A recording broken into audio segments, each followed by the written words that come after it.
fulfillment makaisunan sa prophecy or sa balaod. Ngayon, sa unang panahon, doon ay paghalad yearly dito sa tabernakulo makaisunan.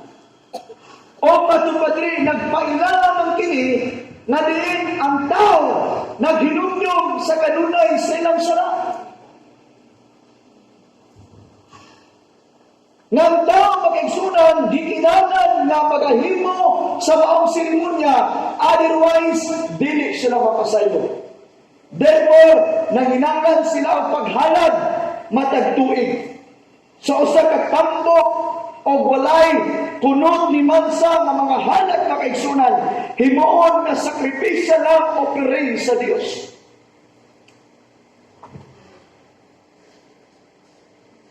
Apan kini nga mga halad sa matag tuig nagpahinumdum sa mga tao sa ilang mga sala. Kaya ang dugo sa mga tao, kaya ang dugo sa mga turo, nga baka o mga kanding, dili gayon makawagtang sa mga sala. Unsa daw ang dugo sa turo o sa baka?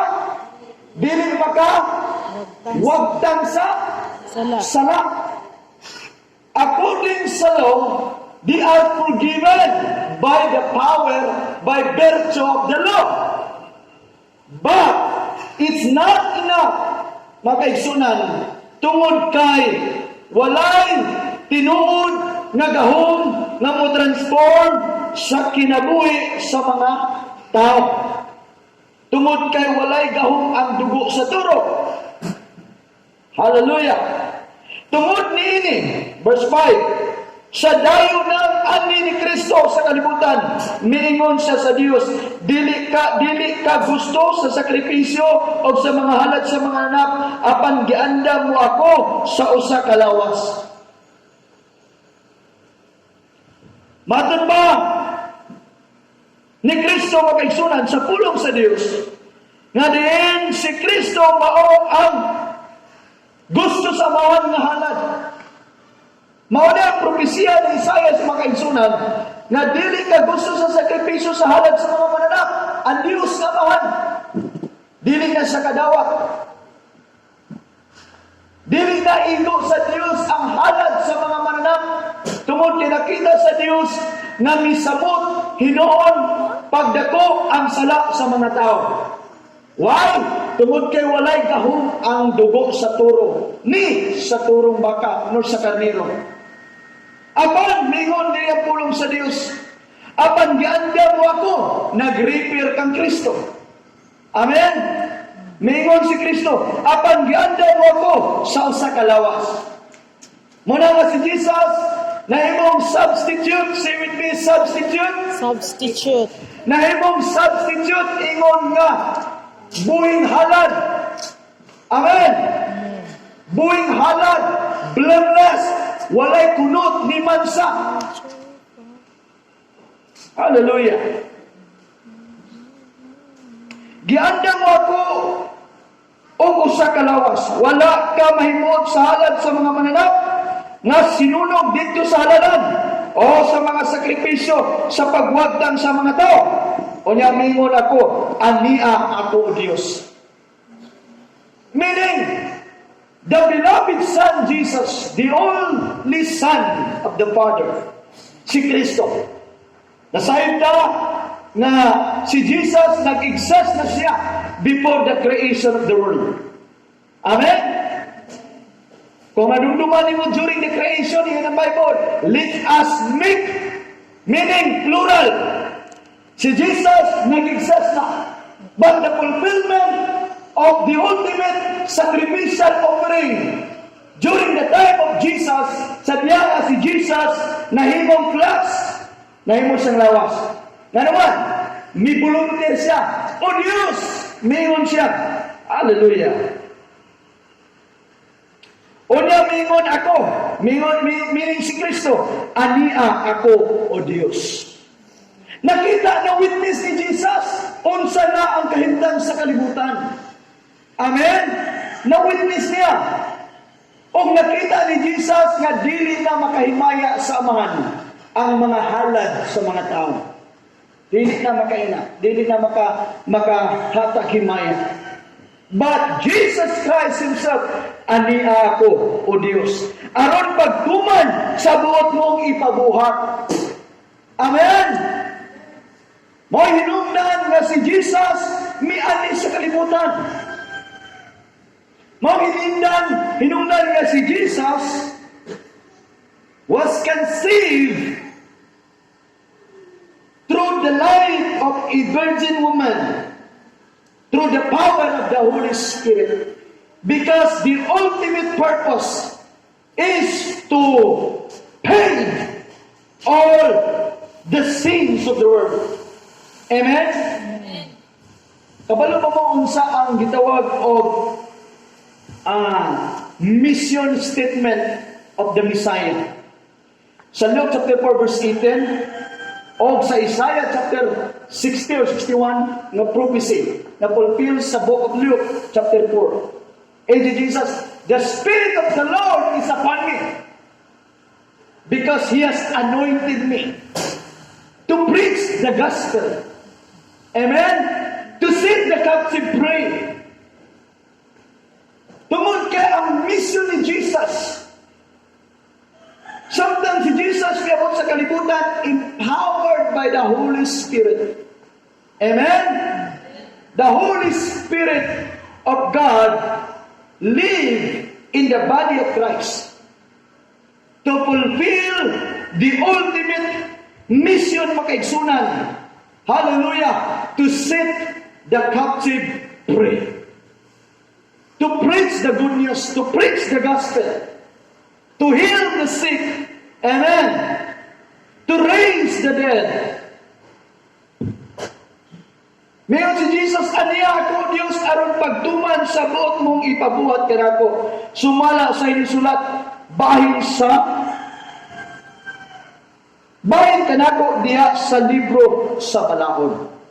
So mao man ni ang pinaka-ultimate nga mensahe sa Ebanghelyo nga si Jesus makaigsunan nagtugyan siyang lawas ingon nga halad. Amen. The only words nga gahom sa cross is only the word redemption. See with me, redemption. Redemption. And that is the ultimate message of the cross. Amen? Is the word redemption. Redemption means you are God's own property, bought by price. Amen? Purchased by the blood. That is redemption. Without Jesus, without the cross, without His death and sacrifices, there is no other redemption in this planet Earth. But all of us, we are all candidates for the lake of fire. But praise the Lord for the redemption. Christ Jesus Himself, He offered His own body as a substitute, amen, as a sacrificial lamb offering for the sins of the world. Wow! Ito palagpakan si Lord. Unya, verse 8, una sa tanan, mingon siya, dili ka gusto o mahimuot sa mga sakripisyo sa mga halad o sa mga manap. Dili mga halad nga mga manap ang imong gipangayo aron sunugon dito sa halaran. Dili usap mga sakripisyo sa pagwagtang sa mga sala. Kining tanan mga sakripisyo mao ang gipangayo sa balaod. Balaod ang nag-require. But God Himself, He no longer needs the sacrificial offering according to the law. But God the Father, by giving us a chance to be forgiven once and for all, to be cleansed once and for all, is only by giving His only begotten Son, the ultimate sacrificial, once and for all, and no need to be repeated at all. Amen? Dili na sublion. dili na kada tuig. Insulto man na sa Dios, ngayon ka magpalangsan ko, kay manalang makuhaan akong sala. Ngano di ay, kulang pa ang sakripisyo ni Jesus? Magpinitensya ko, maghago yun ko, magsakripisyo yun ko. Ngano di ay, kulang pa ang gibuhat ni Jesus? Ang gibuhat ni Jesus is the ultimate and perfect, absolute offering for redemption of human being. Ito palakpakan sulod. Wow. Kagahapon nagpaalot ko, nakaingon itong only offering. Amen. The only offering ever needed in this planet Earth is the body of Christ. O niyang lingon siya, aniya ako o Diyos, aron pagtuman sa buot mong ipabuhat kanako, busag gisalikway sa Diyos ang tanang mga kadaang sakripisyo. Amen?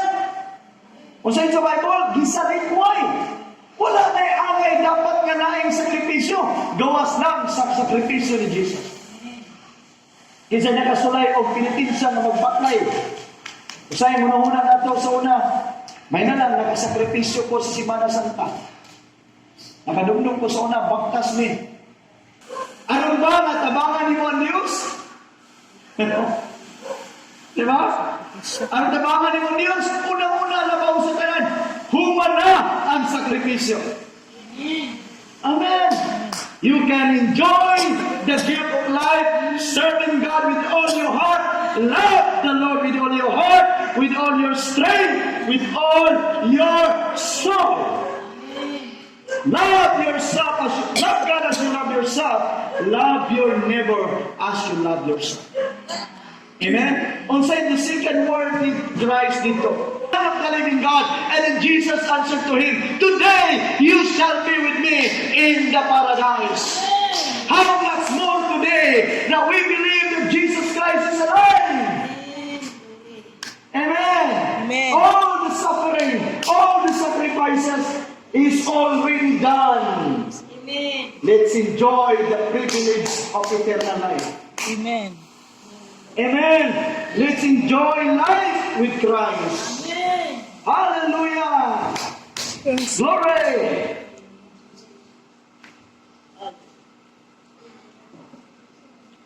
Tungod kay gituman ni Jesus, ni Kristo ang buot ipabuhat sa Dios kanya. Nahinluan kitang tanan. Now listen. Wow. Tungod kay gituman ni Kristo ang buot ipabuhat sa Dios kanya. Nahinluan kitang tanan sa sala, pinaagi sa paghalad sa iyang kaugalingong lawas, sa makausa lamang o alang sa tanang panahon. Wala na angay natong hunahunaon in terms of redemption. Ang redemption, humana, gibuhat ni Jesus. Ang challenge na lang sa tao karon is how we persevere in serving the Lord. How to be consistent in serving God right. Matod pa ni Pastor Binin, it is easy to start right, but it's hard to finish right. Sayon, kayo magsugod og insakto, pero lisod kayo humanon nga insakto. Are you with me? Amen. Wow, what a challenge this is.